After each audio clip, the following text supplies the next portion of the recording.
بسم اللہ الرحمن الرحیم۔ حضرت ابوذر غفاری رضی اللہ عنہ جنگل میں رہتے تھے۔ موت کا وقت آ گیا۔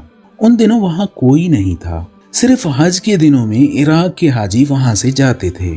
اس وقت حج کا موسم نہیں تھا۔ ان کی صرف ایک بیوی اور ایک بیٹی تھی۔ اب ان کو کفن دفن کون کرے گا؟ غسل کون دے گا؟ جنازہ کون پڑھے گا؟ قبر کون کھودے گا؟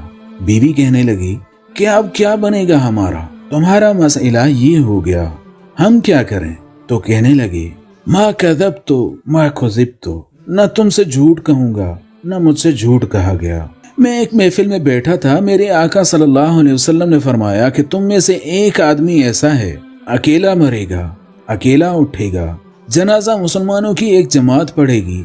جتنے آدمی اس محفل میں تھے وہ سارے مر گئے شہروں میں، میں اکیلا بچ گیا ہوں جنگل میں۔ معلوم نہیں کون آئے گا، کہاں سے آئے گا، اور خبر سچی ہے، لہٰذا غم نہ کرو، میرا جنازہ پڑھنے کوئی آئے گا۔ یہ تقویٰ کی ایسی نشانی ہے کہ اللہ اور اس کے رسول صلی اللہ علیہ وسلم کا علم ان کے دلوں میں اترا ہوا تھا۔ دیکھو ہمارے بازاروں والوں سے پوچھو کہ اللہ کا دین کیا کہتا ہے۔ اس تجارت میں تمہیں پتہ ہے کس طریقے سے یہ کاروبار چلایا جائے گا کہ اللہ اور اس کا حبیب صلی اللہ علیہ وسلم ناراض نہ ہو جائے؟ کوئی نہیں بتا سکتا۔ اسی طرح ذمہ داروں سے پوچھ لو کہ بھائی کس طرح ذمہ داری کرنی ہے کہ اللہ اور اس کے رسول صلی اللہ علیہ وسلم راضی ہو جائے اور ناراض نہ ہو۔ جو سارے تاجر کر رہے ہیں وہ یہ بھی کر رہا ہے، یہ جھوٹ بول رہا ہے اور وہ بھی جھوٹ بول رہے ہیں، وہ سود پہ چل رہا ہے، یہ بھی سود پہ چل رہے ہیں۔ لیکن ابوذر غفاری رضی اللہ عنہ پر ایک دن گزر گیا، دوسرا دن گزر گیا، تیسرے دن ان پر موت کے آثار آ گئے۔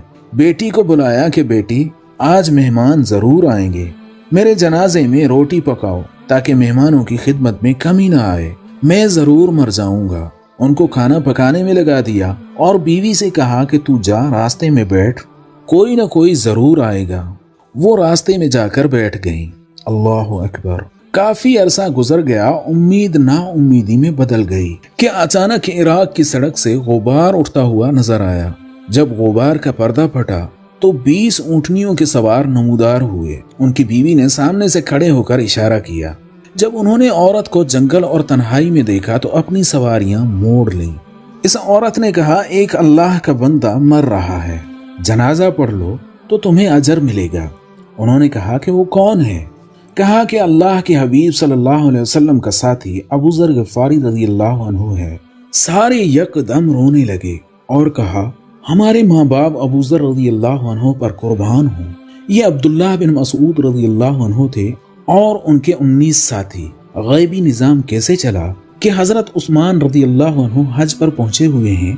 حضرت عبداللہ بن مسعود رضی اللہ عنہ سے مشورہ طلب کوئی چیز تھی تو ان سے کہلوا بھیجا کہ بیٹھے ہو تو کھڑے ہو جاؤ اور کھڑے ہو تو چل پڑو، ہر حال میں مکہ آ کر مجھ سے ملو، تم سے مشورہ کرنا ہے، حج ملے یا نہ ملے اس کی فکر نہ کرو، لیکن فوراً مکہ پہنچ جاؤ۔ ظاہری سبب تو یہ بنا، لیکن اندر کا سبب ابوذر غفاری رضی اللہ عنہ کا جنازہ بنا کہ ان کا جنازہ کون آ کر پڑھے گا۔ ان حضرات نے عمرے کا احرام باندھا ہوا تھا تو یہ حضرات سواریوں سے اترے اور دوڑے ہوئے چلے آئے۔ ابوذر رضی اللہ عنہ اسی اطمینان میں ہیں، پہلے ہی پتا تھا کہ کوئی آئے گا، لیکن ابوذر رضی اللہ عنہ تقویٰ کے اتنے بڑے مقام پر پہنچے ہوئے ہیں کہ فرماتے ہیں جس نے عثمان رضی اللہ عنہ کی حکومت کی نوکری کی ہو وہ مجھے کفن نہ دے۔ ان 19 میں سے ہر ایک نے حکومت میں ملازمت کی تھی، البتہ ان میں سے ایک نوجوان کھڑے ہوئے کہ میں نے آج تک حکومت میں نوکری نہیں کی ہے اور یہ احرام بھی میں نے اپنے ہاتھ سے بنایا ہے۔ کہا بس ٹھیک ہے، تو میرا سارا انتظام کرے گا۔ پھر ان کا انتقال ہو گیا۔ یہ سارے ان کو دفن کر کے چلنے لگے۔ بیٹی نے عبداللہ بن مسعود رضی اللہ عنہ سے کہا کہ اے چچا کھانا تیار ہے۔ کہا یہ کھانا پہلے سے کیسے تیار ہو گیا؟ میرے بابا نے کہا تھا کہ آج میرے مہمان آئیں گے میرا جنازہ پڑھنے کے لیے، ان کی خدمت میں غفلت نہ ہو، اس لیے پہلے سے تیار کر کے رکھنا۔ عبداللہ بن مسعود رضی اللہ عنہ نے فرمایا واہ رے واہ ابوذر رضی اللہ عنہ، زندہ بھی سخی اور مر کر بھی سخی۔